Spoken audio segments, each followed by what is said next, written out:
মানেই sexual relationship. যদি sex করার ইচ্ছে নাই থাকে তা বিয়ে করেছিলে কেন? তোমার সব খরচ তো আমি চালাই, কিছু তো রেসপন্সিবিলিটি নিজে নাও, কিছুটা তো নিজেরটা নিজে করে নিতেই পারো। আমি সারা দিন বাইরে কাজ করি, সামান্য ঘরটাও তোমার দ্বারা সামলানো হয় না? কি করো সারাদিন?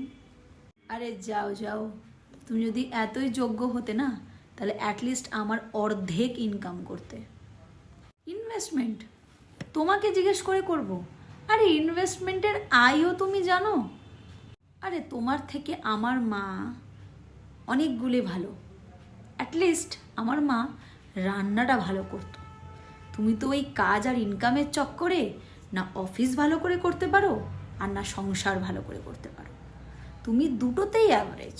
আমার মা অ্যাটলিস্ট একটা জিনিস তো 100% করতো, আর তুমি 2 পয়সা কামাতে গিয়ে সবটা শেষ করছো।